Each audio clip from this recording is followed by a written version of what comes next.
अब आवाज आया, अब आवाज आ गया होगा, अब आवाज आ गया होगा, अब आवाज आ गया होगा। ठीक, चल खुल जा सिम सिम।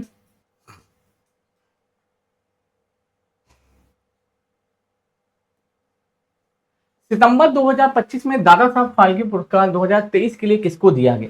बताइए, सितंबर 2025 में दादा साहब फाल्के पुरस्कार 2023 का किसको दिया, मतलब 2023 का दादा साहब फाल्के पुरस्कार 2025 में किसको प्रदान किया गया, यही आपको बताना है, यही आपको बताना है। अब आ गया होगा, अब आ गया होगा वॉइस, अब कोई दिक्कत नहीं होगा, अब वॉइस आ चुकी होगी। एक बार फिर से हाँ या ना में आंसर दीजिएगा, वॉइस अब आ चुकी होगी। मुझे नहीं लगता है ऐसा कोई प्रॉब्लम अब होना चाहिए, क्योंकि अब आ चुका होगा वॉइस, मैं पूरी उम्मीद करता हूँ वॉइस आ चुकी होगी। ठीक, चल तो किसको गया दोस्तों, ये मोहनलाल को गया। किसको? मोहनलाल को ये दादा साहब फाल्के अवार्ड गया है 2025 में। कब दोस्तों? 2025 में, 2025 में। ठीक है, अच्छा इसी के साथ साथ आपको पता है 2026 की कुछ बातों की अगर मैं बात करूं, ठीक चलिए 2026 की अगर मैं बात करूं कुछ अवार्ड की, तो 2026 में एक अवार्ड है दोस्तों, हिंदी भाषा का साहित्य अकेडमी अवार्ड। हिंदी भाषा, ठीक है, हिंदी भाषा का हिंदी भाषा का साहित्य अकेडमी अवार्ड, साहित्य अकेडमी अवार्ड इस बार हिंदी भाषा का किसका हो गया है दोस्तों? तो किसको गया है दोस्तों, किसको गया बताइए सब लोग? हिंदी भाषा का साहित्य अकेडमी अवार्ड 2026 में किसको गया है बताइएगा सब लोग? ये ममता कालिया को गया है। किसको गया है? ममता कालिया, ममता कालिया को गया है, ममता कालिया को गया है। कहानी इनकी हो जाएगी जीते जी इलाहाबाद, जीते जी इलाहाबाद हो जाएगी, जीते जी इलाहाबाद हो जाएगी, जीते जी इलाहाबाद हो जाएगी। उसके साथ साथ 60वां ज्ञानपीठ भी आपसे पूछ सकता है। 60वां ज्ञानपीठ अवार्ड इस बार 2026 में किसको प्रदान किया जाएगा, घोषणाएं हो चुकी हैं। आर वेरा मुथु को दिया जाएगा। किसको? आर वेरा मुथु या था, आर वेरा मुथु को दिया जाएगा, आर वेरा मुथु को दिया जाएगा। उसके साथ साथ 35वां सरस्वती सम्मान, सरस्वती अपना 35वां सरस्वती सम्मान, ये अगर पूछा ये किसको प्रदान किया जाएगा, तो 35वां जो सरस्वती सम्मान है ये दिया जाएगा किसको? राम कुमार मुखोपाध्याय, राम कुमार यत्ना, राम कुमार मुखोयत्ना, मुखोपाध्याय, राम कुमार मुखोपाध्याय। और हरा पार्वती कथा के लिए, हरा पार्वती यत्ना, हरा पार्वती जो कथा है ना, हरा पार्वती कथा के लिए इनको ये अवार्ड दिया जा रहा है। ठीक है, फिलहाल इस प्रश्न का आंसर मोहनलाल हो जाएगा। फिलहाल इस प्रश्न का जो सही जवाब हो जाएगा वो क्या हो जाएगा मेरे भाई? मोहनलाल हो जाएगा, मोहनलाल हो जाएगा। ये दिमाग में उतार लीजिएगा, पूछेगा इससे प्रश्न का सही जवाब सर जी क्या हो जाएगा, तो मोहनलाल हो जाएगा। इस प्रश्न का जो सही जवाब हो जाएगा वो मोहनलाल हो जाएगा, मोहनलाल हो जाएगा। मैं फिर से बोलता हूँ, ये रिवीजन क्लासेस है जो आपके एग्जाम में आपको नंबर दिलाने का काम करेंगे, जो आपके एग्जाम में आपको नंबर प्लस कराने का काम करेंगे। ठीक है, तो उसी तरीके से इस क्लासेस को हम लोग सभी लोग करेंगे रिवीजन पर्पज से, ताकि आप सभी को इसका फायदा मिले, आप सभी को एग्जाम में इसका फायदा मिले। ये अंतिम समय है, ये अंतिम समय है। देश का पूर्ण डिजिटल साक्षर राज्य कौन बना है?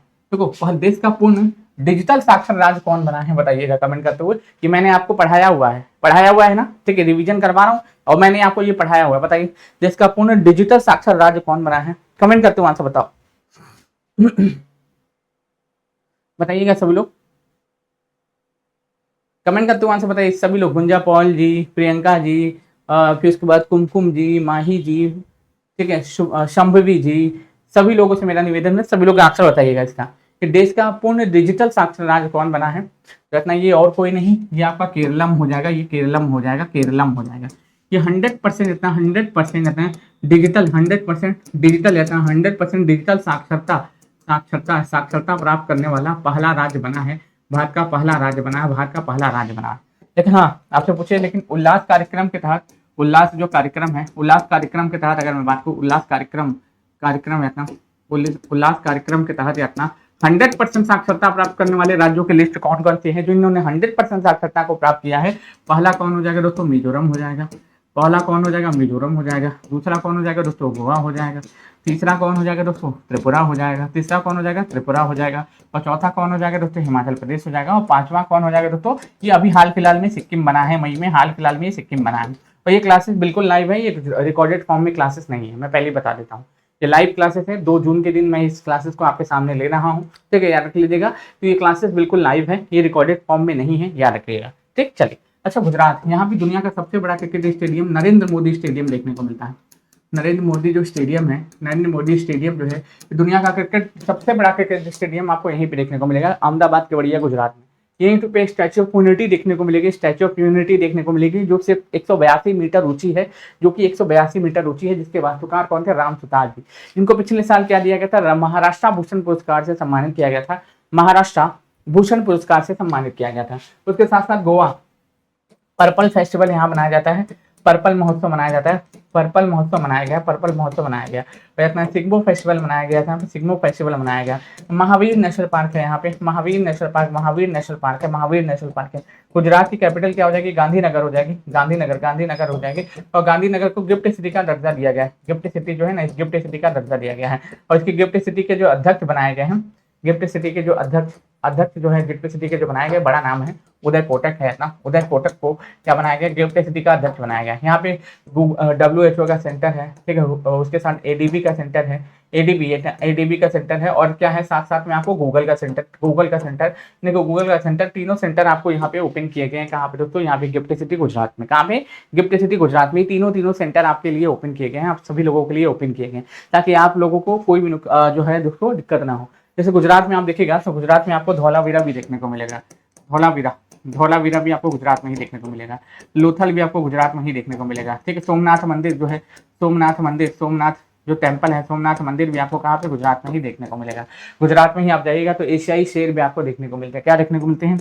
एशियाई शेर जो है, एशियाई शेर भी आपको यहीं पे देखने को मिलते हैं। एशियाई शेर भी आपको यहीं पे देखने को मिलते हैं।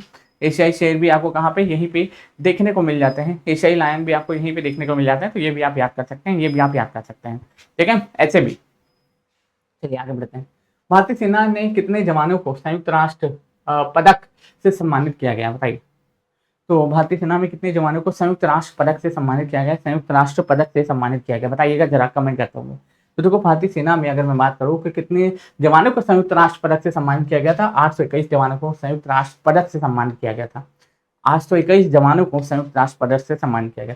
जब हम बात करते हैं यूएन की, यूएन जो है ना, ये विश्व शांति के लिए संगठन को बनाया जाता है अभी, लेकिन इस संगठन का कोई महत्व नहीं रहा गया है, ठीक है। याद रखें, 24 अक्टूबर 1945 को इसकी स्थापना होती है यूएन की, विश्व शांति के लिए। लेकिन लगता ही नहीं है कि विश्व शांति हो रही है। इजराइल लड़ी रहा है, इजराइल ईरान से लड़ी रहा है, ठीक है, ईरान अमेरिका से लड़ी रहा है, वहाँ पे रूस यूक्रेन से लड़ी रहा है, अफगानिस्तान पाकिस्तान से लड़ी रहा है। तो काहे की विश्व शांति? यहाँ पे तो लड़ाई चली रही है, कोई तो मानने को तैयारी नहीं है, क्योंकि यूएन का तो कोई महत्व ही नहीं रह गया, सब तो लड़ ही रहे हैं। आप खुद ही बताइए, आपको क्या लगता है कोई महत्व रह गया? क्योंकि सब ऑलरेडी एक दूसरे से लड़ रहे हैं और कोई किसी को रोक तो पा नहीं रहा है, ठीक है। तो इस संगठन का भी हमको नहीं लगता है कि कोई भी महत्व रह गया है, कोई भी महत्व रह गया है। खाली 4 दिन का तमाशा वाला बात अब बन के ये देखने को मिल रही है आपको कि ये 4 दिन का तमाशा है और इसमें आपको कुछ भी आपको देखने को नहीं मिल रहा है, कुछ भी आपको देखने को इसमें नया नहीं मिल रहा है, या नया नहीं मिल रहा है, ठीक। चलो, हाँ, 24 अक्टूबर को संयुक्त राष्ट्र की स्थापना होती है, 24 अक्टूबर 1942 को। इस दिन इसीलिए संयुक्त राष्ट्र दिवस मनाते हैं। इस दिन हम लोग क्या मनाते हैं? संयुक्त राष्ट्र दिवस मनाते हैं, संयुक्त राष्ट्र दिवस मनाते हैं, संयुक्त राष्ट्र दिवस हम लोग मनाते हैं, संयुक्त राष्ट्र दिवस हम लोग मनाते हैं। अब यहाँ पे एक चीज और देखिएगा कि विभिन्न मौके पर यूएन शांति मिशनों में उत्कृष्ट सेवा देने के लिए भारतीय सेना के 821 जवानों को संयुक्त राष्ट्र पदक से सम्मानित किया जा चुका है, ठीक है। तो यहाँ पे देख सकते हैं, यहाँ पे कितने जवानों को संयुक्त राष्ट्र पदक दिया गया? तो कितने जवानों को? 821 जवानों को संयुक्त राष्ट्र पदक से सम्मानित किया जा चुका है। उन्हें यह सम्मान साहस, मानवीय सहायता, नागरिक सुरक्षा और महत्वपूर्ण योगदान के लिए प्रदान किया गया, महत्वपूर्ण योगदान के लिए प्रदान किया गया, महत्वपूर्ण योगदान के लिए प्रदान किया गया। 24 अक्टूबर को ही देखिएगा, तो 24 अक्टूबर को क्या मनाते हैं? विश्व पोलियो दिवस, सॉरी, हाँ, विश्व पोलियो रत्न, बिल्कुल इतना, विश्व पोलियो दिवस के रूप में भी मनाते हैं, विश्व पोलियो दिवस के रूप में भी मनाते हैं। उसी के साथ साथ अगर मैं बात करता हूँ थल सेना दिवस की, इतना थल सेना जो दिवस है, ये थल सेना दिवस हर साल हम लोग कब मनाते हैं दोस्तों? थल सेना दिवस हर साल हम लोग कितने तारीख को? 15 जनवरी को मनाते हैं, 15 जनवरी को मनाते हैं, 15 जनवरी को मनाते हैं। और थल सेना के जो हेड हो जाएंगे, थल सेना के जो हेड हो जाएंगे, उनका नाम क्या हो जाएगा? उपेंद्र द्विवेदी हो जाएगा। उपेंद्र द्विवेदी साहब हमारे जो हो जाएंगे, वो थल सेना के प्रमुख हो जाएंगे, थल सेना के प्रमुख हो जाएंगे, ये थल सेना के प्रमुख हो जाएंगे, ठीक। Sir today I am alive, ठीक है। विशु जी, पांडे जी कह रहे टुडे आई एम अलाइव, हम तो चाह ही रहे हैं अलाइव रहो भाई, हम कब चाहते हैं कि मत जाओ, ठीक। चलो आगे बढ़ते हैं। फीफा महिला विश्व कप 2025 की मेजबानी कौन सा देश करेगा? बताइए। फीफा महिला विश्व कप 2025 की मेजबानी कौन सा देश करेगा? बताइए, सभी लोग कमेंट करते हुए, ठीक। देखो, फीफा महिला विश्व कप की मेजबानी 2025 में ये अंडर 19 वाला, अच्छा नॉर्मल वाला पूछ रहा है। फीफा महिला विश्व कप की मेजबानी कौन करेगा 2000 कब 225 में? बताइए। फीफा महिला विश्व कप 2025 की मेजबानी कौन सा देश किया?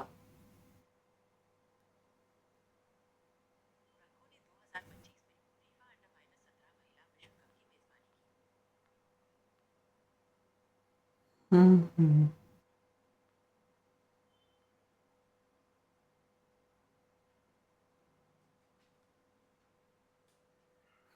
इसका आंसर आप कमेंट बॉक्स में छोड़िएगा, इसका आंसर आप कमेंट बॉक्स में छोड़िएगा, इसका आंसर आप कमेंट बॉक्स में छोड़िएगा।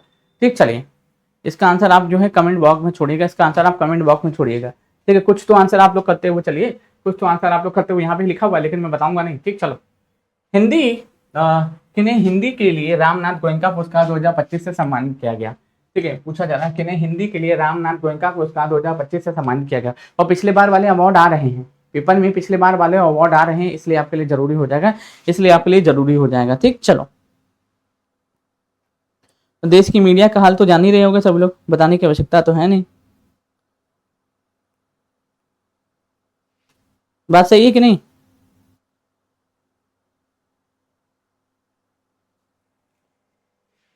भाई नहीं मार सकते तो मान लो ना, इंग्लैंड हो जाएगा और क्या, इसमें यूनाइटेड किंगडम हो जाएगा, यूनाइटेड किंगडम हो जाएगा, सिंपल। नहीं आ रहा है तो बताओ, नहीं आ रहा है तो बताओगे तो हम तो बताएंगे ना। ना ब्राजील नहीं होगा, ब्राजील नहीं होगा, यूनाइटेड किंगडम हो जाएगा। यहाँ के जो प्रधानमंत्री हैं किर स्टारमर यहाँ के प्रधानमंत्री हो जाएंगे, किर स्टारमर यहाँ के प्रधानमंत्री हो जाएंगे। यूके के साथ हम लोग कोंकणी शक्ति सेनाभ्यास करते हैं, कोंकणी शक्ति रखना, कोंकणी शक्ति सेनाभ्यास करते हैं। अजय वॉरियर रखना, अजय वॉरियर जो है, अजय वॉरियर सेनाभ्यास करते हैं, अजय वॉरियर सेनाभ्यास करते हैं।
ठीक है, आगे बढ़ते हैं, चलिए। तो ब्राजील, आपको पता होगा ब्राजील के बारे में। ठीक है, इसकी कैपिटल कमेंट करते हुए आंसर बताइए। फ्रांस की कैपिटल क्या हो जाएगी? पेरिस हो जाएगी। यहाँ के प्रेसिडेंट इमैनुअल मैक्रोन हो जाएंगे, इमैनुअल मैक्रोन हो जाएंगे। जर्मनी के चांसलर कौन हो जाएंगे? फेडरिक रत्ना, फेडरिक मर्ज हो जाएंगे, फेडरिक रत्ना, फेडरिक मर्ज हो जाएंगे, फेडरिक मर्ज हो जाएंगे। ठीक है, इसका आंसर डी हो जाएगा। ठीक, चल, तो इसका आंसर जो है मृदु मल्लिका झा हो जाएगा। कि हिंदी के लिए रामनाथ गोयनका पुरस्कार 2025 में किसको दिया गया? तो मृदु मल्लिका झा को दिया गया। किसको? मृदु मल्लिका झा को दिया गया। ठीक है ना, मृदु मल्लिका झा को हिंदी के लिए क्या दिया गया मेरे भाई? मृदु मल्लिका झा को हिंदी के लिए रामनाथ गोयनका पुरस्कार से सम्मानित किया गया। रामनाथ गोयनका पुरस्कार से मृदु मल्लिका झा को सम्मानित किया गया। मृदु मल्लिका झा को रामनाथ गोयनका पुरस्कार 2025 के सम्मानित किया गया। ठीक, चल, बायो सारथी पहल किस मंत्रालय द्वारा शुरू की गई है? या फिर बायो सारथी पहल किस मंत्रालय द्वारा लॉन्च की गई है? बताइए। बायो सारथी पहल किस मंत्रालय के द्वारा लॉन्च की गई है? किस मंत्रालय के द्वारा लॉन्च की गई है? ठीक है,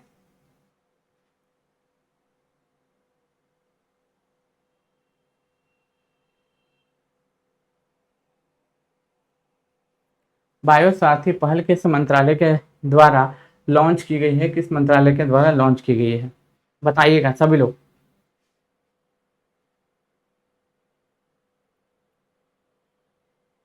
वित्त मंत्रालय नहीं होगा, इसका आंसर होगा रक्षा मंत्रालय। ये रक्षा मंत्रालय के द्वारा लॉन्च की गई है। ये अगर पूछे कि बायो सारथी पहल विज्ञान एवं प्रौद्योगिकी मंत्रालय, अच्छा साइंस एंड टेक होगा। क्या होगा दोस्तों? साइंस एंड टेक, यानी कि विज्ञान एवं प्रौद्योगिकी मंत्रालय के द्वारा लॉन्च की गई है। बायो सारथी पहल यत्ना विज्ञान एवं प्रौद्योगिकी मंत्रालय के द्वारा लॉन्च की गई है। इससे केंद्रीय मंत्री जितेंद्र सिंह द्वारा जैव विविधता और डीबीटी, ठीक है, और ब्रिक के तत्वाधान में शुरू किया गया है। ठीक है, तो बायो सारथी पहल जो है साइंस एंड टेक्नोलॉजी जो मंत्रालय आपका हो जाएगा, ministry of science and technology के द्वारा लॉन्च किया गया है। इसे विज्ञान एवं प्रौद्योगिकी मंत्रालय भी कहते हैं। इसे विज्ञान एवं प्रौद्योगिकी मंत्रालय के नाम से भी जाना जाता है, विज्ञान एवं प्रौद्योगिकी मंत्रालय के नाम से जाना जाता है। हम लोग क्या कर रहे हैं? जनवरी से दिसंबर, इतना जनवरी जो है, जनवरी 2025 से लेके, ठीक है, दिसंबर 2025 तक का सबसे most important current affairs revision करता है। सबसे मोस्ट इंपॉर्टेंट करंट अफेयर्स को हम लोग रिवीजन कर रहे हैं, सबसे इंपॉर्टेंट जो है बहुत इंपॉर्टेंट मोस्ट इंपॉर्टेंट जो है उनको हम लोग रिवीजन कर रहे हैं। ठीक, चलो। लोकसभा में वक्त संशोधन विधेयक 2025 कब पारित हुआ? लोकसभा में वक्त संशोधन विधेयक 2025 कब पारित हुआ? तो कब हुआ दोस्तों? ये कितने तारीख को हुआ बताइए? तो ये कितने तारीख को ये पारित होता है दोस्तों? अब देखो ये हाँ तो होता तो है 2 अप्रैल को पेश किया गया था। ये कब दोस्तों? ये 2 अप्रैल को पेश किया गया था। ठीक है, 2 अप्रैल को पेश किया गया था। लोकसभा में वक्त संशोधन विधेयक कब पारित हुआ दोस्तों? तो कब हुआ तो दोस्तों 2 अप्रैल 2025 को ये पारित हुआ था। 2 अप्रैल 2025 को ये पारित हुआ था, जिसमें वक्त की जो जमीन है उसको सरकार ने अपने अधिग्रहण में लिया, अधिग्रहण में लिया। ऐसे जो लोग जो हैं पाकिस्तान में जाके बच चुके हैं, उनके कुछ प्रॉपर्टीज हैं, वो सब जो है उनके ऊपर सरकारी जो क्षेत्र थे उन सभी जो भी प्राइवेट क्षेत्र थे उन सभी पे सरकार ने कब्जा किया। वक्त की जमीन बहुत ज़्यादा थी, तो ऑल ओवर इंडिया में जितने भी वक्त की जमीन थी उसके ऊपर सरकार का क्या हुआ? कब्जा हुआ। सरकार का क्या हुआ? कब्जा हुआ। यार ना, सरकार का क्या होता है? कब्जा हो जाता है। सरकार का कब्जा हो जाता है। ठीक है, चल। बिम्स्टेक का रत्ना शिखर सम्मेलन कहाँ आयोजित हुआ? 6वां बिम्स्टेक शिखर सम्मेलन कहाँ आयोजित हुआ? अब आपसे पूछेगा कि बिम्स्टेक में कौन कौन से देश शामिल है और बिम्स्टेक कब बना था और इसका हेडक्वार्टर कहाँ है? 3 चीज देखो, जब बात करते हैं तो बिम्स्टेक की वे लोग बंगाल के आसपास में स्थित जितने भी कंट्रीज हैं सब इसके सदस्य हैं, सब इसके सदस्य। इसमें 7 देश हैं, बांग्लादेश, भूटान, भारत, म्यांमार, लिखते हुए चलेगा। बांग्लादेश इतना, बांग्लादेश,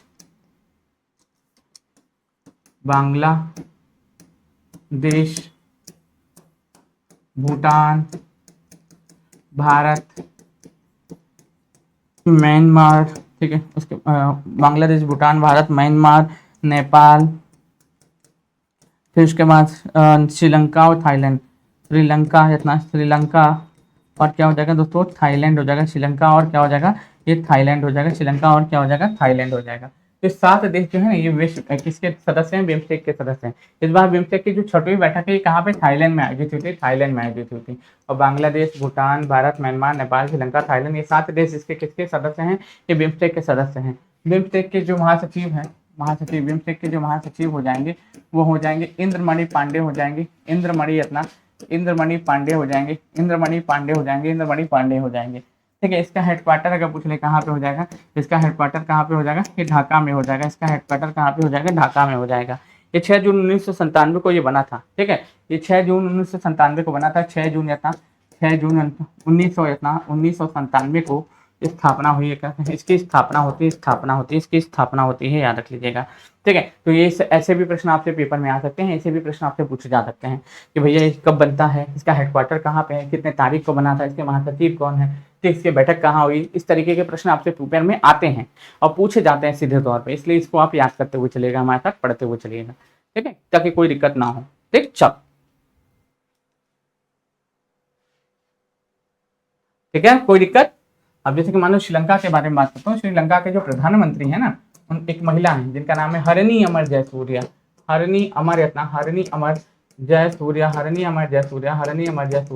यहाँ के जो प्रेसिडेंट हो जाएंगे कौन हो जाएंगे? इनका नाम हो जाएगा, प्रेसिडेंट का नाम, यहाँ के जो प्रेसिडेंट होंगे श्रीलंका का उनका नाम क्या हो जाएगा यार? प्रेसिडेंट होंगे, हाँ, प्रेसिडेंट जो है श्रीलंका के उनका नाम है अनुरा कुमारा दिशानायक है।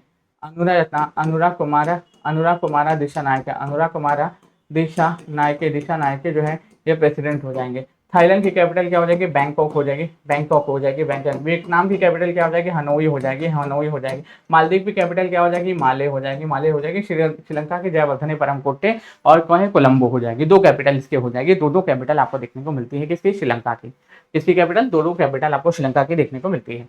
ठीक, तो यहाँ पे आप देख सकते हैं कि थाईलैंड के बैंकॉक में जो है 4 अप्रैल 2025 को जो है बिम्स्टेक की 6वीं बैठक का आयोजन किया गया। बिम्स्टेक की जो 6वीं बैठक थी उसका क्या किया? सफलतापूर्वक आयोजन किया गया और कई सारे रणनीतिक मुद्दों पे बातचीत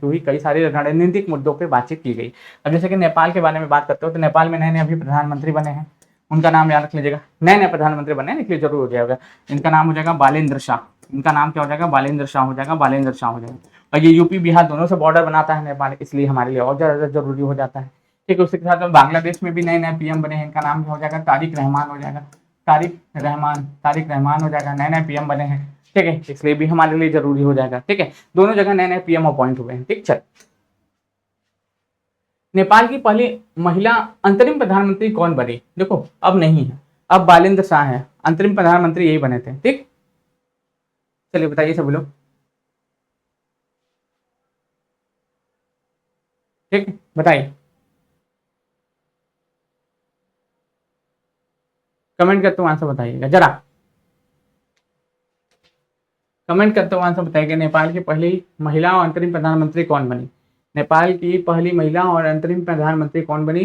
नेपाल की पहली महिला और अंतरिम प्रधानमंत्री कौन बनी? तो इनका नाम था सुशीला कार्की, अंतरिम प्रधानमंत्री थी ये, अंतरिम प्रधानमंत्री थी, अंतरिम प्रधानमंत्री थी नेपाल की। ठीक है, अभी फिलहाल वर्तमान प्रधानमंत्री तो बालेंद्र शाह हो जाएंगे। अभी अगर पूछे कि वर्तमान समय में, अगर अभी वर्तमान समय में पूछे प्रधानमंत्री कौन हो जाएंगे, बालेंद्र शाह हो जाएंगे, बालेंद्र शाह हो जाएंगे। वर्तमान समय में अभी अगर पूछ ले कि प्रधानमंत्री कौन है, वो बालेंद्र शाह ही हो जाएंगे, वो बालेंद्र शाह ही हो जाएंगे। अब वो आपके बालेंद्र शाह हो जाएंगे। हल्ला आप लोग तो करते इस हैं तरीके के आपके जो है पेपर में प्रश्न पूछे जाते दिवस हैं। एक क्लास इस में तरीके के समाप्त। प्रश्नों को आपको महत्वपूर्ण सॉल्व दिवस करते हुए एक क्लास चलना में है। समाप्त, तो कि लिखना आपको पड़ेगा सॉल्व अभी करते हुए अपना। चलना है, सॉल्व करते हुए चलना है। ठीक है, इस तरीके का जो प्रश्न रहेगा ना, I सीधे तौर पे आपके studied the एग्जाम में 10 ऑब्जेक्टिव most का मटेरियल powerful बनता है, empires तो of उसको the सॉल्व last करते हुए चलना 500 है। ठीक, years, चलिए। and the last 3 reserve currencies. It took me through the rise and decline of the Dutch Empire and the guilder, the British Empire and the pound, the rise and early decline in the United States Empire and the dollar, and the decline and rise of the ठीक है, Chinese Empire and its currencies, as well as the rise and decline of the Spanish, German, चल आगे बढ़ते हैं। राष्ट्रपति द्रौपदी मुर्मू को Lisbon में कौन सा पुरस्कार मिला? की टू सिटी ऑफ लिस्बन पुरस्कार से सम्मानित किया गया राष्ट्रपति द्रौपदी मुर्मू को। और द्रौपदी मुर्मू जो है हमारे देश के 15वें नंबर की राष्ट्रपति हैं और संथाल ट्राइबल ग्रुप से बिलोंग करती हैं। ये जो है ना राष्ट्रपति द्रौपदी मुर्मू ये अपना हमारे देश की 15वीं राष्ट्रपति हैं और देश की दूसरी महिला यत्ना, देश की दूसरी महिला क्या है? ये प्रधानमंत्री है, देश की दूसरी महिला प्रधानमंत्री, देश की दूसरी महिला प्रधानमंत्री है, याद रख लीजिएगा। और याद रख लीजिएगा, अगर ये पूछे पहली कौन थी तो प्रतिभा पाटिल थी। प्रतिभा पाटिल जो है देश की प्रथम महिला प्रधानमंत्री थी। ये प्रथम यत्ना प्रतिभा पाटिल जो थी प्रथम महिला प्रधानमंत्री थी, प्रथम महिला प्रधानमंत्री थी। और ये कौन सी संथाल ट्राइबल ग्रुप से बिलोंग करते हैं? जो संथाल ट्राइबल ग्रुप से बिलोंग करते हैं। उड़ीसा मयूरभंज के रहने वाली है, उड़ीसा यत्ना मयूरभंज यत्ना मयूरभंज के रहने वाली, उड़ीसा मयूरभंज की रहने वाली। अब संथाल विद्रोह होता कब? 1855-56 में होता है, 1855-56 में ये संथाल विद्रोह होता है, 1855-56 में संथाल विद्रोह होता है। Key to the city of Lisbon से सम्मानित किया गया है। किसको दोस्तों? आपको किसको?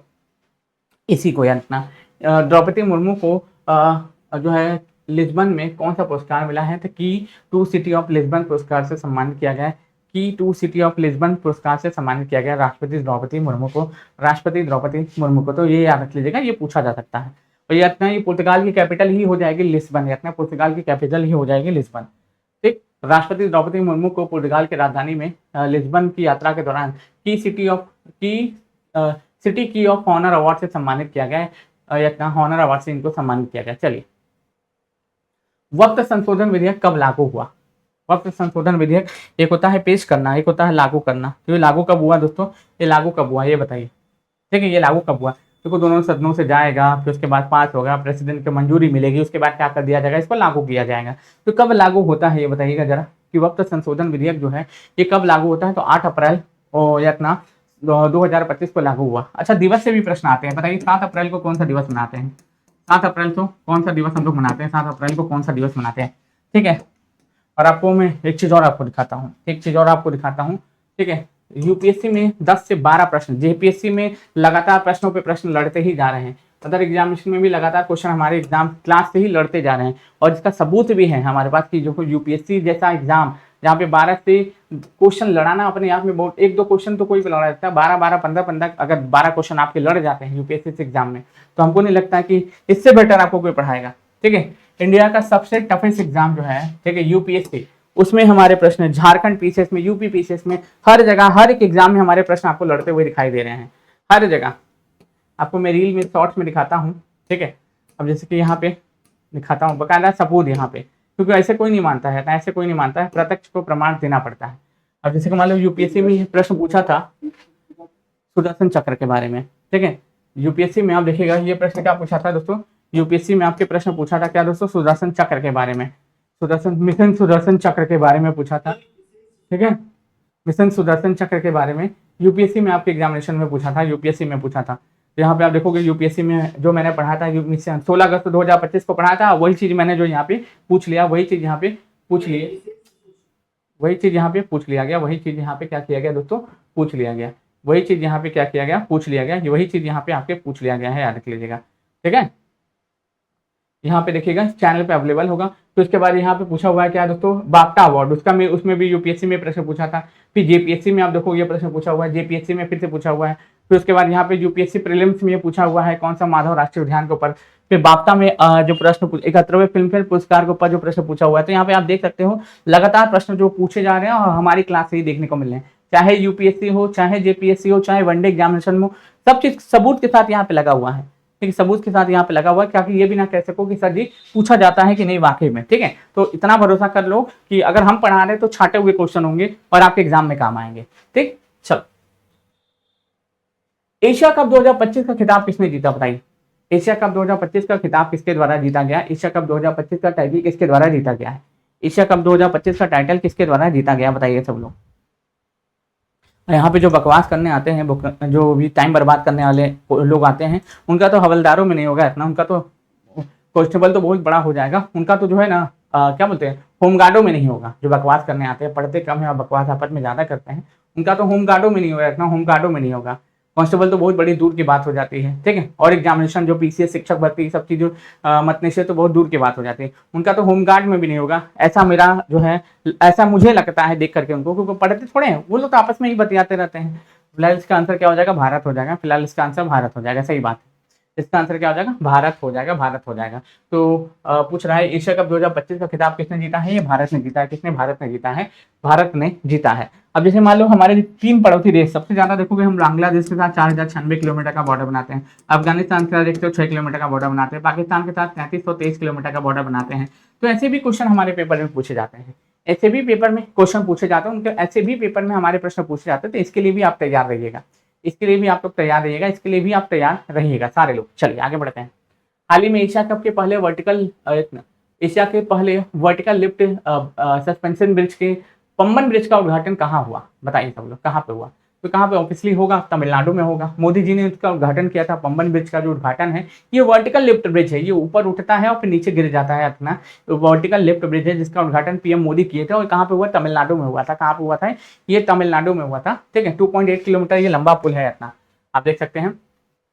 एशिया के सबसे पहले vertical suspension bridge Pamban bridge का उद्घाटन तमिलनाडु के रामेश्वरम में किया गया।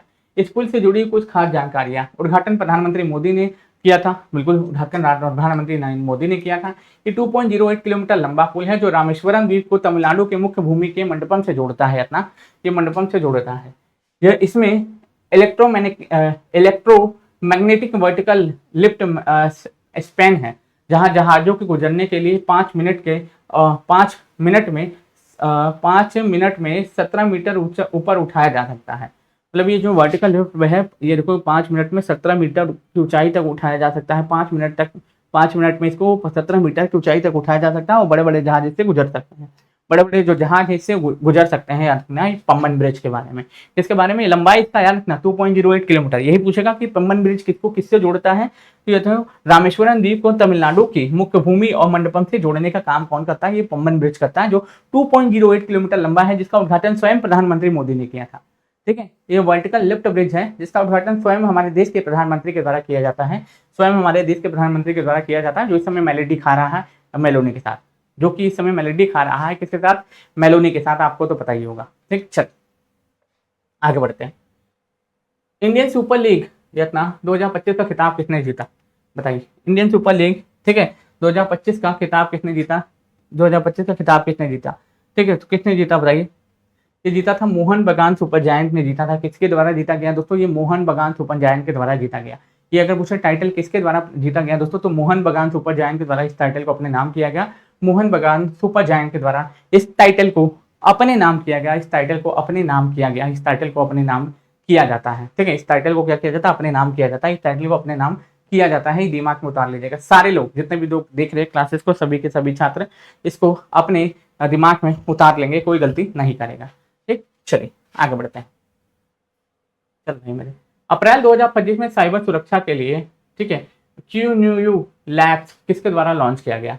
तो किसके द्वारा लॉन्च किया गया बताइए सब लोग, किसके द्वारा लॉन्च किया गया? तो किसके द्वारा? या क्यू शील्ड के द्वारा लॉन्च किया गया। किसके द्वारा? क्यू शील्ड के द्वारा लॉन्च किया गया। क्यू शील्ड के द्वारा इसको लॉन्च किया जाता है, क्यू शील्ड के द्वारा इसको लॉन्च किया गया है। ठीक है, अच्छा इसी बात पे बताओ, इटली की पीएम कौन है? इटली जो है, इटली की पीएम कौन है? इटली की पीएम कौन है? जहाँ पे मेलोनी इस समय मेलोडी खा रहे हैं, जहाँ पे मेलोनी के साथ मोदी जो है मेलोडी खा रहे हैं, बताइए सब लोग इटली की पीएम कौन है? इटली की प्रधानमंत्री का नाम क्या हो जाएगा? इटली की प्रधानमंत्री का नाम क्या हो जाएगा बताइए?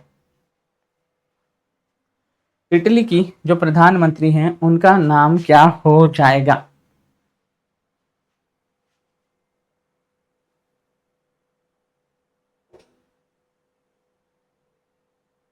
क्यों चिल्ले,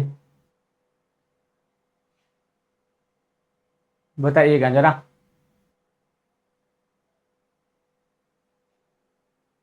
इटली बाय लिटली, इटली बाय लिटली नहीं, इटली की प्रधानमंत्री का नाम क्या हो जाएगा? इनका नाम हो जाएगा जॉर्जिया मेलोनी। इनका नाम क्या हो जाएगा दोस्तों? जॉर्जिया, इतना Georgia, Giorgia Meloni, Giorgia Meloni, Meloni Meloni. अच्छा इसी बात बताइए, एग्रीकोला मेडल, ठीक है, एग्रीकोला मेडल किसको दिया गया इस बार? ठीक है, FAO के द्वारा, इतना FAO Food and Agriculture Organisation के द्वारा एग्रीकोला, एग्रीकोला, एग्रीकोला मेडल किसको दिया गया? और इनको दिया गया है जिनके ना उनको, उन्होंने कहा है कि ग्रामीण क्षेत्रों में रोजगार उपलब्ध करवाया है। साथ ही साथ इन्होंने क्या किया है दोस्तों? इन्होंने क्या किया है? ग्रामीण क्षेत्रों में रोजगार के साथ साथ जो है, जो हमारे फूड सेफ्टी के लिए बहुत अच्छा काम किया है, भूखमरी को खत्म किया है। बस इसी के लिए इनको जो है फूड एंड एग्रीकल्चर ऑर्गेनाइजेशन के द्वारा एग्रीकोला मेडल से सम्मानित किया गया। बताइए ये मिला किसको? बताओ, बताइए सब लोग, ये मिला किसको है? कमेंट करते हुए आंसर बताइएगा। ये क्लासेस बिल्कुल लाइव है, तो ईमानदारी के साथ क्लासेस को करिएगा। ये रिवीजन पर्पज से क्लासेस चल रही हैं। जनवरी दिसंबर 2026 का, एक 2025 का करंट अफेयर्स का टॉप करंट अफेयर्स हम लोग रिवीजन करवा रहे हैं। टॉप करंट अफेयर्स रिवीजन करवा रहे हैं अपना, top of the table current affairs हम लोग रिवीजन करवा रहे हैं, ताकि पेपर में यहाँ से प्रश्न पूछे तो आसानी से सॉल्व कर सको आप सभी लोग। यही मेन एक रीजन है कि पेपर में यहाँ से प्रश्न पूछेगा और आप इसको सॉल्व कर लोगे, बस इसी के लिए इसको करवाया जा रहा है, और कोई उपाय नहीं। बताइए, बताइएगा जरा, कमेंट करते हुए सभी लोगों का आंसर आना चाहिए, कमेंट करते हुए सभी लोगों का आंसर आना चाहिए। जॉर्जिया मेलोनी को थोड़ा मिला, ये प्रधानमंत्री मोदी को मिला है। एग्रीकोला मेडल से किसको सम्मानित किया गया? पीएम मोदी को सम्मानित किया। ये हाल फिलहाल में ही तो दिया गया था। जो एग्रीकोला मेडल है ये किसको मिला था? पीएम मोदी को मिला था, पीएम मोदी को मिला था FAO के द्वारा, यानी फूड एंड एग्रीकल्चर ऑर्गेनाइजेशन के द्वारा एग्रीकोला मेडल से प्रधानमंत्री नरेंद्र दास दामोदर मोदी को सम्मानित किया गया। प्रधानमंत्री नरेंद्र दास दामोदर मोदी को एग्रीकोला मेडल से सम्मानित किया गया था। ठीक है, एग्रीकोला मेडल से इनको सम्मानित किया गया। तो ये भी दिमाग में उतार लीजिएगा, ये भी दिमाग में उतार लेना सारे लोग। चल, मई 2026 में अंतर्राष्ट्रीय अंतरिक्ष स्टेशन में यात्रा करने वाले भारतीय अंतरिक्ष यात्री कौन है? इनका नाम याद रख लीजिएगा, इनका नाम हो जाएगा शुभांशु शुक्ला। शुभांशु शुक्ला हो जाएंगे, जो एक्जियोम 4 मिशन के तहत क्या गए थे? अंतरिक्ष में गए थे। एक्जियोम 4 मिशन के तहत कहाँ गए थे? अंतरिक्ष में गए थे। एक्जियोम 4 जो मिशन था उसी के तहत कहाँ पे? ये अंतरिक्ष में गए थे, ये अंतरिक्ष में गए थे। ठीक है, ये कहाँ पे गए थे मेरे भाई? ये अंतरिक्ष में गए थे, ये अंतरिक्ष में गए थे। इनका नाम आप याद रख लेना, क्योंकि यहाँ से पेपर में आपसे प्रश्न पूछे जाते हैं, यहाँ से सीधे तौर पे आपके प्रश्न पूछे जाते हैं इतना। ठीक, चलिए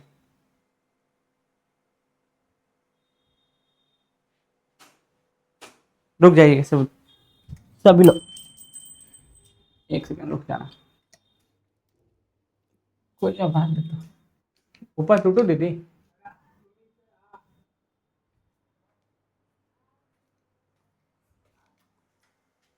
ठीक है, चलिए।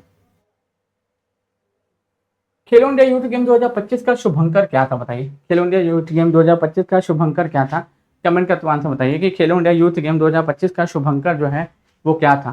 ठीक है, खेलो इंडिया यूथ गेम 2025 का शुभंकर जो है वो क्या था दोस्तों? तो इसका नाम हो जाएगा गज सिम्हा। गज सिम्हा खेलो इंडिया यूथ गेम 2025 का शुभंकर हो जाएगा। खेलो इंडिया यूथ गेम 2025 के शुभंकर का नाम क्या हो जाएगा? गज सिम्हा हो जाएगा, गज सिम्हा हो जाएगा। ठीक है, तो याद रख लीजिएगा कि खेलो इंडिया यूथ गेम 2025 का अगर शुभंकर के बारे में अगर मैं बात करूं तो गज सिम्हा हो जाएगा। गज सिम्हा जो है, गज सिम्हा इसका शुभंकर हो जाएगा, बी हो जाएगा, गज सिम्हा हो जाएगा। 7वां संस्करण था, आयोजन कहाँ पे? बिहार में किया गया था। बिहार में भी गया में, भागलपुर में, फिर उसके बाद राजगीर में, फिर पटना में, ठीक है। इन सभी गया और इन 5 जगह पे आयोजन किया गया था। और साइकिलिंग वाला जो रेस था वो कहाँ पे हुआ था, नई दिल्ली में हुआ था। वो कहाँ पे, नई दिल्ली में आयोजित किया गया था। यहाँ पे देख सकते हो खेलो इंडिया यूथ गेम 2025 का आयोजन शुभ गज सिम्हा था और सांस्कृतिक विरासत का एक सशक्त प्रतीक है, याद रख लीजिएगा। 2025 में वर्ल्ड इकोनॉमिक फोरम के वैश्विक नेता के रूप में किसे चुना गया, तो राम मोहन नायडू को चुना गया। राम मोहन नायडू को चुना गया। किसको, राम मोहन नायडू को इसके लिए चुना गया था। राम मोहन नायडू को इसके लिए चुना गया, ठीक है। चलिए आगे बढ़ते हैं। तो अगले प्रश्न पे आते हैं। तो विश्व मुक्केबाजी में स्वर्ण पदक जीतने वाले प्रथम भारतीय पुरुष खिलाड़ी कौन बने? प्रथम भारतीय पुरुष खिलाड़ी कौन बने, बताइए। विश्व मुक्केबाजी में स्वर्ण पदक जीतने वाले प्रथम भारतीय पुरुष खिलाड़ी कौन बने, बताइए तुम लोग। ठीक, चल। किसी का सेंटर बनारस वाराणसी भी आया है क्या, बताइए सब लोग। ठीक है, क्योंकि कई सारे एग्जामिनेशन चल रहे हैं ना, आपको मध्य निषेध भी एग्जामिनेशन भी शुरू होने वाले हैं, यूपी पुलिस भी एग्जामिनेशन शुरू होने वाला है। तो अगर आप सभी लोगों में से किसी का सेंटर वाराणसी आया है तो हम लोगों से आके मिल सकता है हमारे सेंटर पे, बिल्कुल, ठीक है। और सिलेक्शन के बाद तो आना ही है, सिलेक्शन के बाद तो आना ही है, ठीक है। हम लोगों ने हर एक तरीके से हर एक चीज को कवर कराने का प्रयत्न किया है और कवर करा रहे हैं। और क्या करा रहे हैं दोस्तों, कवर करा रहे हैं। तो इसको हम लोगों को पढ़ते हुए चलना है, पढ़ते हुए अच्छे से चलना है, ठीक। चल, तो फिलहाल विश्व मुक्केबाजी में स्वर्ण पदक जीतने वाले प्रथम भारतीय पुरुष खिलाड़ी कौन बने हैं, तो इनका नाम हो जाएगा हितेश गुलिया। इनका नाम क्या हो जाएगा, हितेश गुलिया हो जाएगा। इनका नाम हितेश गुलिया हो जाएगा। इनका नाम हितेश गुलिया हो जाएगा, ठीक। चल, इजरायली हमले में दोनों हाथ गंवाने वाले गाजा फिलिस्तीन के लड़ाकू महमूद अजौर की तस्वीर के लिए 2025 में world photo press of the year के सम्मान किसे मिला? तो किसे मिला मेरे भाई, यहाँ पे याद रख लीजिएगा। ये मसूद अजौर की तस्वीर के लिए world press photo of the year सम्मान फिलिस्तीन के पत्रकार अबू एलौफ को दिया गया। किसको दोस्तों, अबू एलौफ को दिया गया। किसको दोस्तों, समर अबू एलौफ को दिया गया। समर अबू एलौफ को दिया गया। समर अबू एलौफ को यह पुरस्कार दिया गया, ठीक। चलो, ठीक है, समर अबू अलेफ को दिया गया। समर अबू अलेफ को ये सम्मान से सम्मानित किया गया, इस पुरस्कार से सम्मानित किया गया। समर अबू अलेफ को इस पुरस्कार से हम लोगों को सम्मानित किया गया, ठीक है। चलिए आगे बढ़ते हैं। यूनेस्को द्वारा हाल ही में कितने स्थलों को ग्लोबल जियो पार्क नेटवर्क में शामिल किया गया है? देखो, जब यूनेस्को की बात करते हैं तो इसका फुल फॉर्म भी कभी कभी पेपर में पूछा जाता है। United Nation Educational Scientific Cultural Organisation. इसकी जो स्थापना होती है ना, वो कब होती है दोस्तों, 1945 में होती है। 1945 में होती है। इसका हेडक्वार्टर कहाँ पे हो जाएगा, फ्रांस के पेरिस में हो जाएगा। फ्रांस के कहाँ पे दोस्तों, पेरिस में। इसका फ्रांस का जो पेरिस है ना, फ्रांस के पेरिस में इसका क्या हो जाएगा, हेडक्वार्टर हो जाएगा। हेडक्वार्टर हो जाएगा। तो ऐसे भी प्रश्न आपसे पूछे जाते हैं। तो फिलहाल इस प्रश्न का जो आंसर हो जाएगा वो क्या हो जाएगा, बताइए। इस प्रश्न का जो सही जवाब हो जाएगा वो 12 हो जाएगा। क्या हो जाएगा दोस्तों, 12 है।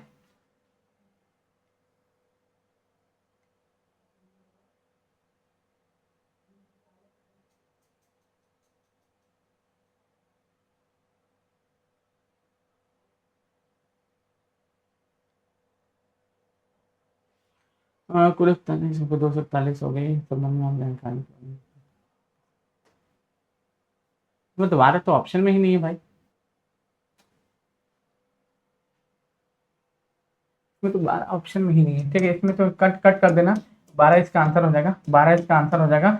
12 इसका आंसर हो जाएगा। ले तो कट कर देना, चारों कट कर देना, चारों कट कर देना। ऑप्शन में ही क्रिएटेड में गलती है, ऑप्शन क्रिएटेड में ही गलती है। 12 हो जाएगा या 12 हो जाएगा।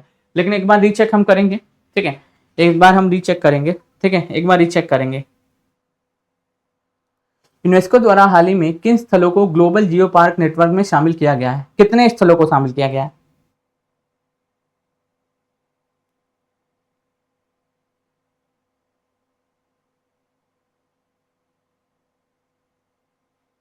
ठीक है, 12 ही होगा, ठीक है। 12 ही होगा, सही है। इसमें से ऑप्शन ही गलत है, इसमें से ऑप्शन ही गलत है। इसका आंसर 12 ही होगा।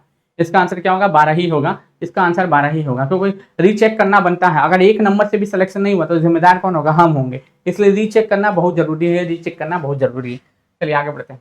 भारत के 92वें मुख्य न्यायाधीश कौन बने थे, ये बताइए सब लोग। Justice BR Gavai, Vikram Nath Gavai, justice HA जिकानिया और जस्टिस सूर्यकांत। ये देखो, जस्टिस सूर्यकांत तो ये 53 है, इतना 53 है। बाकी अपने में सॉर्ट आउट कर लो। ये 92वें कौन थे, 92वें कौन थे, 92वें कौन थे, बताइए। उषा राम कृष्ण गवई अपना BR गवई हो जाएंगे। BR गवई 92वें थे और 53वें कौन है, जस्टिस सूर्यकांत है। सुप्रीम कोर्ट का जो आर्टिकल आप देखोगे 1 to 4 आपको देखने को मिलता है। 1 to 4 आर्टिकल में आपको सुप्रीम कोर्ट का वर्णन देखने को मिलता है, सुप्रीम कोर्ट का वर्णन देखने को मिलता है। और अभी 2026 में आपको पता है कि सुप्रीम कोर्ट में जजों की संख्या 33 से बढ़ा के कितनी 37 कर दी गई है। और इसमें अगर प्लस चीफ जस्टिस को जोड़ देंगे तो 38 हो जाएगा, 38 हो जाएगा, ठीक है, 38 हो जाएगा। तो ये भी आपको पूछा जा सकता है किसके बारे में, सुप्रीम कोर्ट के बारे में, सुप्रीम कोर्ट के बारे में, सुप्रीम कोर्ट के बारे में, ठीक। तो इतना BR Gavai. Next, Mrs global international का खिताब पहली भारतीय कौन बनी है, बताइए पहली भारतीय कौन है इतना। तो इतना पहली भारतीय का नाम क्या हो जाएगा, पहली भारतीय का नाम क्या हो जाएगा। तो मिसेस ग्लोबल इंटरनेशनल का खिताब जीतने वाली पहली भारतीय कौन बनी है, बताइए। पहली भारतीय जो प्रथम भारतीय हैं उनका नाम बताइएगा सभी लोग। जो प्रथम भारतीय हैं उनका नाम क्या हो जाएगा, उनका नाम क्या हो जाएगा। नाम ही आपसे पूछा है और नाम ही आपको बताना है, ठीक है। नाम ही आपसे पूछा गया है और नाम ही आपको बताना है, नाम ही आपको बताना है। सभी लोग बताइएगा जरा कमेंट करते हुए, प्लीज आंसर सभी के आने चाहिए। और डिवीजन क्लासेस है, मैं आपको प्रॉमिस करता हूं अगर आप 2026 में कोई भी एग्जामिनेशन दे रहे हैं तो इस ईयर से कम इससे छोटी सी क्लास से आपको 2 से 3 प्रश्न देखने को मिल जाएंगे, 2 से 3 प्रश्न आपको देखने को मिल जाएंगे। छोटी सी क्लास से आपको 2 से 3 प्रश्न देखने को मिल जाएंगे, क्योंकि जानबूझ के इसको इस तरीके से हम लोगों ने बनाया है। हमको लगता है 2 से 3 क्लासेस लेंगे और 2-3 क्लासेस में अगर मान लो, ठीक है, 1-1 घंटे की 2-3 क्लासेस हो, मान लो 2 घंटे की 2 क्लासेस हो, उससे 3 क्वेश्चन आ जाए तो उससे बढ़िया नहीं ना कुछ हो सकता, आप खुद बताइए, ठीक है। उससे बढ़िया तो कुछ नहीं हो सकता, ठीक। तो इसलिए बोल रहे हैं फोकस करिएगा इस पे। इसका आंसर अनुराधा गर्ग हो जाएगा, अनुराधा गर्ग हो जाएगा, ठीक। चलो आगे बढ़ते हैं। भारत और उज्बेकिस्तान के बीच में दस्तलिक सैन्याभ्यास का कौन सा संस्करण पुणे में आयोजित किया गया, तो मालूम है कौन सा संस्करण था, ये 6वां संस्करण था। इसके हमको ये पता चलता है कि दस्तलिक जो सैन्याभ्यास होता है, दस्तलिक जो सैन्याभ्यास होता है ये भारत प्लस उज्बेकिस्तान के बीच में होता है। इसका जो 6वां जो संस्करण था ये कहाँ पे दोस्तों, ये पुणे में आयोजित हुआ, ये पुणे में आयोजित हुआ। ये आप याद रख लीजिएगा, ये कहाँ पे दोस्तों, ये कौन सा 6वां संस्करण कहाँ पे, पुणे में आयोजित हुआ। तो इतना 6वां संस्करण था। तो याद रख लीजिएगा, पूछेगा कि भारत और उज्बेकिस्तान के बीच में कौन सा सैन्याभ्यास होता है, दस्तलिक होता है। कौन सा संस्करण था, 6वां था। कहाँ पे आयोजित हुआ, पुणे में हुआ। पुणे कहाँ पड़ता है, पुणे में आपको महाराष्ट्र में पड़ता है। महाराष्ट्र की कैपिटल क्या हो जाएगी दोस्तों, मुंबई हो जाएगी। क्या हो जाएगी, मुंबई हो जाएगा। मुंबई किस द्वीप पे बसा हुआ है, सालसेट द्वीप पे बसा हुआ है। किस पे, सालसेट जो है द्वीप है, सालसेट द्वीप पे बसा हुआ है। अब ये पूछेगा कि बताइए सभी लोग कमेंट करते हुए कि लोनार झील कहाँ पड़ता है, ये महाराष्ट्र में पड़ता है। कहाँ पे, लोनार झील जो है, लोनार झील जो है ना ये महाराष्ट्र में बनता है। जो क्रेटर लेक है, जो है कि क्रेटर लेक है, जो कि क्या है मेरे भाई, एक क्रेटर लेक है, जो कि क्या हो जाएगी, एक क्रेटर लेक हो जाएगी। और एक रामसर साइट भी है, यह एक रामसर साइट भी है, याद रख लीजिएगा, ठीक है। मुंबई के बारे में आप लोग जानते हैं, सपनों का शहर भी कहते हैं उसको, ठीक। चल,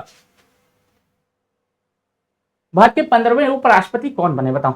भारत के 15वें उपराष्ट्रपति, देखो उपराष्ट्रपति के पद का उल्लेख अनुच्छेद नंबर 63 में है, क्योंकि हमारे भारत के लिए एक उपराष्ट्रपति होगा, ठीक है, उसका उल्लेख अनुच्छेद नंबर 63 में है। 64 में कहा गया है यही उपराष्ट्रपति राज्यसभा का पदेन सभापति होगा। राज्यसभा का क्या होगा दोस्तों, पदेन सभापति होगा। पदेन सभापति होगा। तो फिलहाल इसका आंसर जो है वो 15वें जो उपराष्ट्रपति बने हैं हमारे भारत के, वो सीपी राधाकृष्णन होंगे। सीपी राधाकृष्णन होंगे।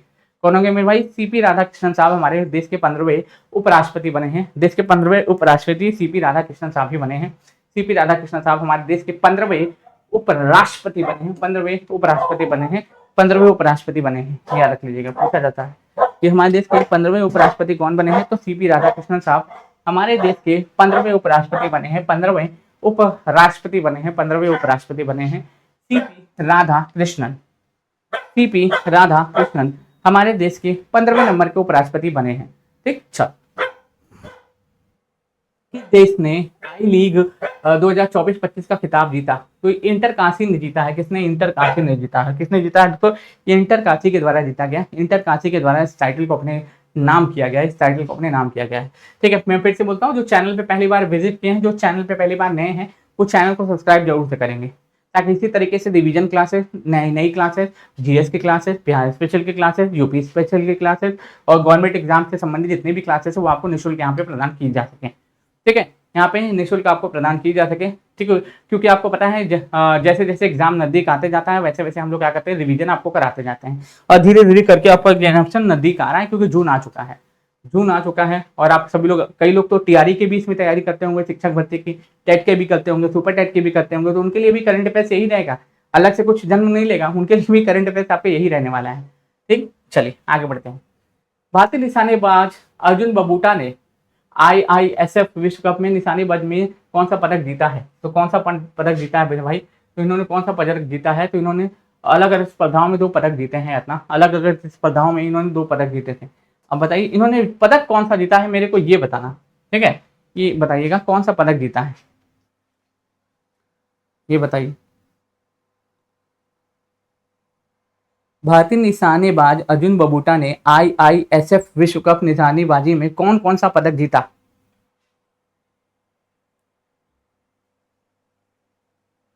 देखो इन्होंने 10 मीटर एयर पिस्टल में, पहली बात तो इन्होंने 10 मीटर एयर पिस्टल में अगर 2025 की अगर मैं बात करूँ तो इन्होंने पेरू की लीमा में रजत पदक जीता।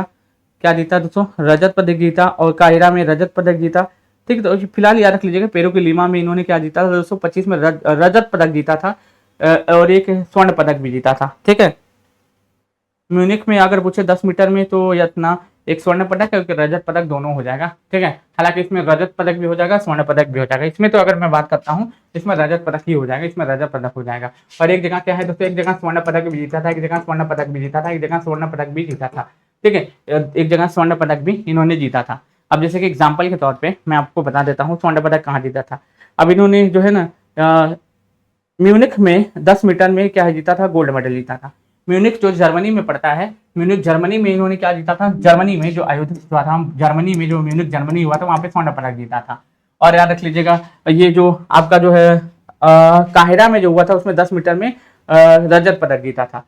ठीक है, काहिरा में जो हुआ था, जो काहिरा में हुआ था, इस काहिरा में जो हुआ था, काहिरा में हुआ था वहां पे रजत पदक जीता था, वहां पे 10 मीटर में रजत पदक जीता था। यहाँ पे 10 मीटर में यहाँ पे क्या है, गोल्ड मेडल जीता था। ये दोनों चीजें याद रख लीजिएगा, म्यूनिख जर्मनी वाले में गोल्ड मेडल और जो है आपका जो है दोस्तों काहिरा वाले में क्या है दोस्तों, रजत पदक। दोनों 10 मीटर एयर पिस्टल में ही जीता था, दोनों 10 मीटर एयर पिस्टल में ही जीता था, दोनों का दोनों 10 मीटर एयर पिस्टल में इन्होंने जीता था, याद रख लीजिएगा।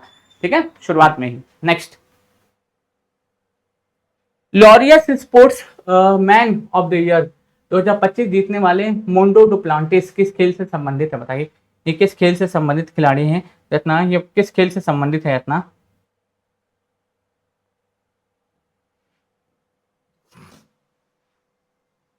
बताइए किस खेल से ये संबंधित हो जाएंगे, कि किस खेल से संबंधित हो जाएंगे, कमेंट करते हुए। ये रिवीजन क्लासेस है, मैं पहले बता देता हूँ ये रिवीजन क्लासेस है जो आपके एग्जाम के पर्पस के लिए चलाई जा रही हैं, जो आपके रिवीजन के लिए बहुत जरूरी है, जो कि आपके रिवीजन के लिए बहुत जरूरी है। ठीक है, मैं उम्मीद करता हूँ इस क्लासेस से 2 से 3 प्रश्न आपको देखने को मिलेंगे, 2 से 3 प्रश्न आपको देखने को मिल जाएंगे। ठीक है, ये 100 क्वेश्चन की जो श्रृंखला होगी, 50 आज 50 कल, इस तरीके से करके 2 दिन में रिवीजन समाप्त। और फिर मेन फोकस तो 26 पे ही करना है, मेन फोकस तो 26 पे करना है, लेकिन पिछले साल के भी प्रश्न पूछे जाते हैं इसमें। ठीक, तो ये अपना पोल वॉल्टर हो जाएगा, पोल वॉल्टर हो जाएगा। ठीक, चलो 23वें विधि आयोग के अध्यक्ष कौन बने बताइए? तो 23वें विधि आयोग के अध्यक्ष कौन बनाया गया? वित्त आयोग नहीं है, ये विधि आयोग है अपना, ये वित्त आयोग नहीं है, ये विधि आयोग है। दोनों में अंतर होता है, तो एक मत समझ लेना, विधि आयोग और वित्त आयोग दोनों में अंतर होता है, तो एक बिल्कुल भी समझने की गलती मत करिएगा, एक बिल्कुल भी समझने की गलती नहीं करेंगे सब लोग। ठीक है, तो कौन हो जाएंगे? दिनेश माहेश्वरी हो जाएंगे, दिनेश माहेश्वरी हो जाएंगे। ठीक है, दिनेश माहेश्वरी हो जाएंगे, दिनेश माहेश्वरी हो जाएंगे। कहाँ के शहनाई को जीआई टैग मिला है? जो हमारे बनारस है ना, इस बनारस की जो शहनाई है इसको जीआई टैग मिला हुआ है। बनारस का लंगड़ा पान उसको जीआई टैग मिला हुआ है, बनारसी पान लंगड़ा आम उसको जीआई टैग मिला हुआ है, बनारसी पान उसको जीआई टैग मिला हुआ है, लौंग लता तिरंगा बर्फी इन सभी चीज को बनारस में जीआई टैग मिला, बहुत सारी चीजों को मिला हुआ है। ठीक, चलो दुनिया का पूर्णतः नवीकरण ऊर्जा से चलने वाला शहर कौन बन गया है? तो ये कौन बन गया है दोस्तों? अमरावती बन गया है। और अमरावती कहाँ पड़ता है दोस्तों? आंध्र प्रदेश में पड़ता है। कहाँ पे? ये अमरावती आंध्र प्रदेश में पड़ता है। आंध्र प्रदेश की आधिकारिक राजधानी अब क्या हो चुकी है? अमरावती ही हो चुकी है। क्या हो चुकी है? अमरावती ही हो चुकी है, अमरावती ही हो चुकी है, याद लीजिएगा। ठीक, चलिए आगे बढ़ते हैं।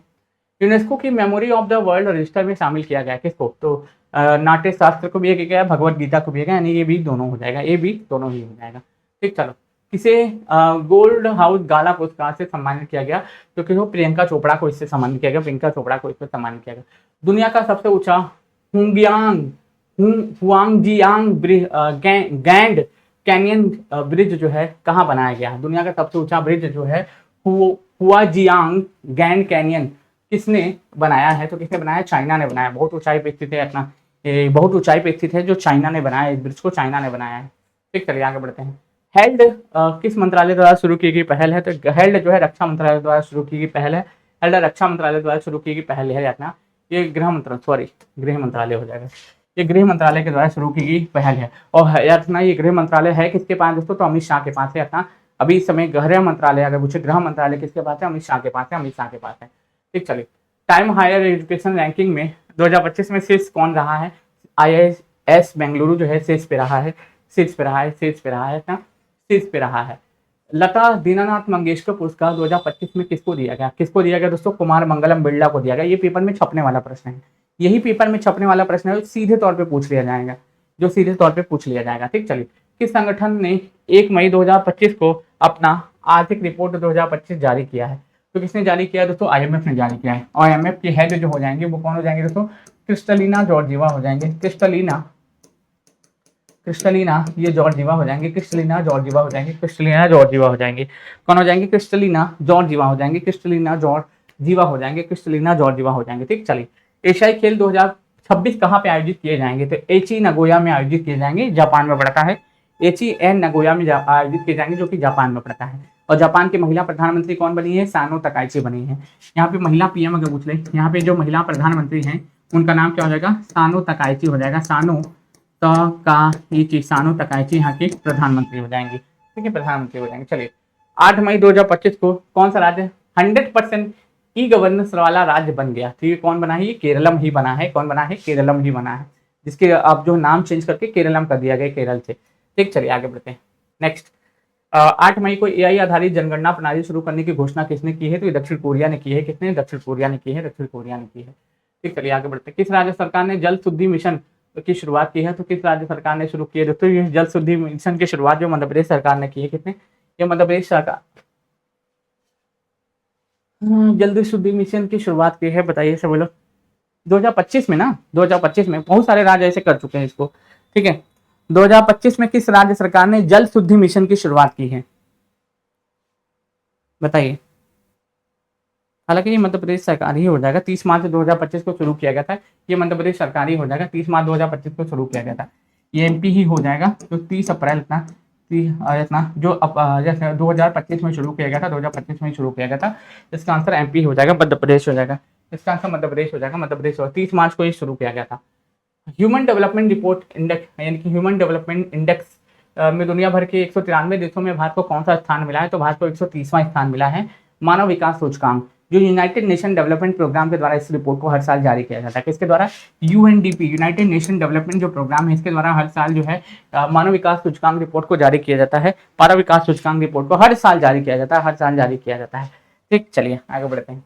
भारत का पहला waste to wildlife park कहाँ बनाया जा रहा है, तो waste to wildlife park ही नोएडा में बनाया जा रहा है, कहाँ पे, नोएडा, और जो कहाँ पे, दिल्ली NCR में आपको पड़ता है, दिल्ली NCR में देखने को मिलता है।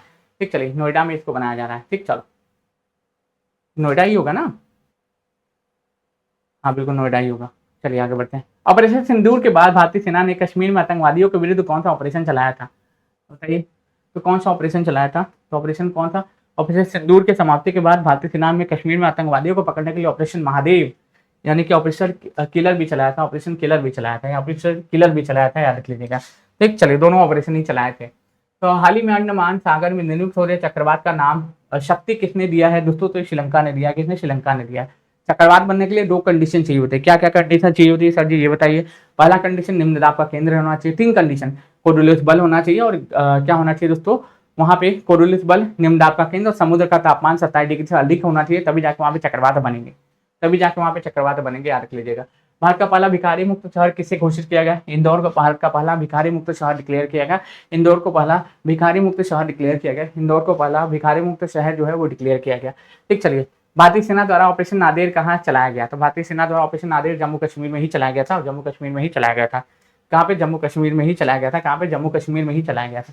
और जम्मू कश्मीर में भी हेरात पर मनाया जाता है, डल झील आपको तभी महोत्सव मनाया जाता है, उसके साथ खीर भवानी मेला मनाया जाता है। ये तीनों चीजें आपको कहाँ पे, जम्मू एवं कश्मीर में ही आपको देखने को मिलती हैं, जम्मू एवं कश्मीर में ही आपको देखने को मिलती हैं।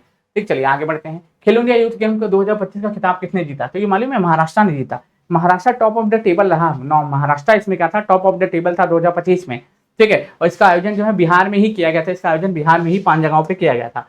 अब यहाँ पे पदक तालिका में पहले स्थान पे कौन था, महाराष्ट्र था, 158 पदक जीते हैं, 58 स्वर्ण, 47 रजत और 53 कांस्य पदक के साथ 158 पदक इन्होंने जीता है, 158 पदक इन्होंने जीता। दूसरे पे हरियाणा, तीसरे पे राजस्थान था। ठीक है। और 4 मई से 15 मई तक इसका आयोजन बिहार में किया गया, बिहार में आयोजित किया गया, बिहार में इसका आयोजन किया गया था। तो ये भी दिमाग में उतार लीजिएगा। ठीक, चलिए आगे बढ़ते हैं कि 86वें ग्रैंड मास्टर, शतरंज मास्टर कौन बनाए गए? तो कौन बनाए गए? एल आर हरी जो है हमारे 86वें ग्रैंड मास्टर बने हैं। 86वें नंबर के ये ग्रैंड मास्टर बने हैं। 86वें नंबर के क्या बने हैं? ग्रैंड मास्टर बने हैं। 86 नंबर के क्या है? ग्रैंड मास्टर बने हैं, याद रख लीजिएगा। संघ लोक सेवा आयोग का अध्यक्ष किसे नियुक्त किया गया? संघ लोक सेवा आयोग का मतलब होता है क्या? यूपीएससी। संघ लोक सेवा आयोग का अध्यक्ष क्या होता है? मतलब UPSC, union public service commission. UPSC का जो है नया चेयरमैन किसको अपॉइंट किया गया? तो किसको? डॉक्टर अजय कुमार को, डॉक्टर अजय कुमार को अपॉइंट किया गया। यूपीएससी का जो आर्टिकल हो जाएगा वो 315 हो जाएगा। 315 आर्टिकल में यूपीएससी का वर्णन हमको देखने को मिलता है, यूपीएससी का वर्णन देखने को मिलता है। अच्छा, एक चीज और आपको बताते हैं, एकदम फोकस के साथ, ध्यान के साथ सुनते हुए अच्छे से चलिएगा। ये रिवीजन क्लासेस है, पार्ट बाय पार्ट हम लोग 2 पार्ट में इसको कवर करेंगे। ये पहला पार्ट था, दूसरा पार्ट हम लोग कल